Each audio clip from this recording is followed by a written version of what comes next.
നമസ്കാരം. സാങ്കേതിക വിദ്യയുടെ സഹായത്തോടെ കേരളം നടത്തിയ തദ്ദേശ സ്ഥാപനങ്ങളുടെ വാർഡ് വിഭജനം ഗുജറാത്ത് സംസ്ഥാന തിരഞ്ഞെടുപ്പ് കമ്മീഷൻ പഠിക്കുന്നു. 30 ദിവസം കൊണ്ട് നടത്തിയ കേരള മാതൃക നടപ്പാക്കാൻ ഗുജറാത്ത് കമ്മീഷൻ താൽപര്യവും അറിയിച്ചു. കേരള മാതൃക സുഗമാണെന്ന് ഗുജറാത്ത് സംസ്ഥാന തിരഞ്ഞെടുപ്പ് കമ്മീഷണർ GC ബ്രഹ്മഭട്ട് കേരളത്തിലെ തിരഞ്ഞെടുപ്പ് കമ്മീഷൻ അയച്ച കത്തിൽ പറയുന്നു. ഇൻഫർമേഷൻ കേരള മിഷൻ തയ്യാറാക്കിയ ക്യൂഫീൽഡ് സോഫ്റ്റ്വെയർ ഉപയോഗിച്ച് 20 ദിവസം കൊണ്ടാണ് വാർഡ് വിഭജന നടപടികൾ സംസ്ഥാനം പൂർത്തിയാക്കിയത്. ഈ ആപ്പിൽ നെറ്റ്വർക്ക് ഇല്ലാത്ത സ്ഥലങ്ങൾക്കാണ് ഓഫ്ലൈൻ മാപ്പിംഗ് സംവിധാനം തയ്യാറാക്കിയിരിക്കുന്നത്.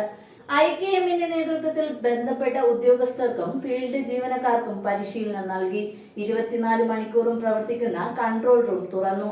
വാട്സ്ആപ്പ് ഗ്രൂപ്പ് തുടങ്ങി ജീവനക്കാരുടെ പരാതികളും സംശയങ്ങളും പരിഹരിച്ചു.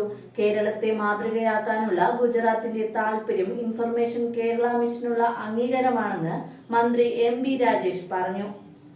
ക്യൂഫീൽഡ് ആപ്പിൽ തദ്ദേശ സ്ഥാപന സെക്രട്ടറിമാരുടെ നേതൃത്വത്തിൽ ഫീൽഡ് പരിശോധന നടത്തിയാണ് അതിർത്തികൾ രേഖപ്പെടുത്തിയിരിക്കുന്നത്.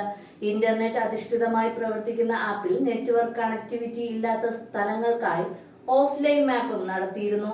എന്നാൽ അതേസമയം കേരളത്തിൽ വാർഡ് പുനർജനത്തിനെതിരെ നിരവധി പരാതികളാണ് കോടതിക്ക് മുന്നിൽ എത്തിയത്. സർക്കാരിന്റെ തീരുമാനം അശാസ്ത്രീയമാണെന്നും പരാതിയിൽ പറഞ്ഞിരുന്നു. തദ്ദേശ സ്വയംഭരണ വാർഡ് വിഭജനം ചോദ്യം ചെയ്തുള്ള അപ്പീലിൽ സംസ്ഥാന സർക്കാരിന് സുപ്രീം കോടതി നോട്ടീസ് നൽകിയിരുന്നു. സംസ്ഥാനം മാറിയ സാഹചര്യത്തിൽ എങ്ങനെ എണ്ണം കണക്കാക്കുമെന്ന് സുപ്രീം കോടതി ചോദിച്ചു. വാർഡ് പുനർവിഭജനം ഏകപക്ഷീയമല്ലെന്നും സുപ്രീം കോടതി ചോദിച്ചു. തദ്ദേശ വാർഡ് വിഭജനത്തിന്റെ കരടിമേൽ പുനർവിഭജന കമ്മീഷന് ലഭിച്ചത് പരാതികളുടെ പ്രളയമായിരുന്നു. 14 ജില്ലകളിൽ നിന്നായി 16,896 പരാതികളാണ് രേഖാമൂലം ലഭിച്ചത്. സംസ്ഥാനത്താകെ 30 പഞ്ചായത്തുകൾ ഒഴികെ മറ്റെല്ലാ തദ്ദേശ സംസ്ഥാനങ്ങളിൽ നിന്നും കരടിനെതിരെ പരാതി ഉയർന്നു.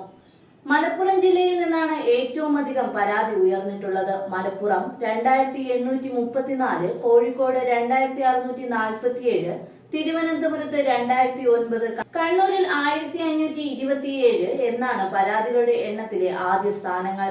ഇടുക്കി ജില്ലയിൽ നിന്നാണ് ഏറ്റവും കുറവ് പരാതികൾ ലഭിച്ചത്, 480 എണ്ണം.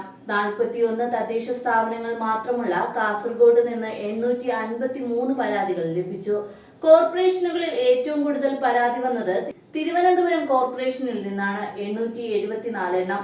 പരാതികളുടെ എണ്ണത്തിൽ 2ാം സ്ഥാനം എറണാകുളം കോർപ്പറേഷനും 3ാം സ്ഥാനം തൃശൂർ കോർപ്പറേഷനുമാണ്. പുനർവിഭജനത്തെ CPM രാഷ്ട്രീയ ലാഭത്തിന് ഉപയോഗിച്ചു എന്നതാണ് ഉയരുന്ന പ്രധാന വിമർശനം. ചട്ടങ്ങൾ പാലിച്ചല്ല വിഭജനം എന്നാണ് കോൺഗ്രസും മുസ്ലിം ലീഗും BJPയും നിലപാട് എടുത്തിരിക്കുന്നത്. കൃത്യമായി പരിഹരിക്കപ്പെട്ടില്ലെങ്കിൽ പരാതികൾ വലിയ രാഷ്ട്രീയ കലഹങ്ങൾക്ക് കാരണമാകും. ലഭിച്ച ഓരോ പരാതിയിലും പുനർവിഭജന കമ്മീഷൻ അന്വേഷണം നടത്തും. പബ്ലിക്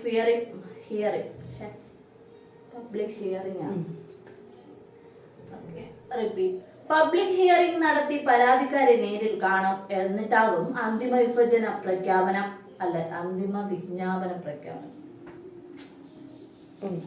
എന്നിട്ടാകും അന്തിമ വിജ്ഞാപന പ്രഖ്യാപനം. പരാതികളുടെ പ്രളയത്തിനിടെ ഇത് എത്ര നീളും എന്നതാണ് ഇപ്പോഴത്തെ ചോദ്യം.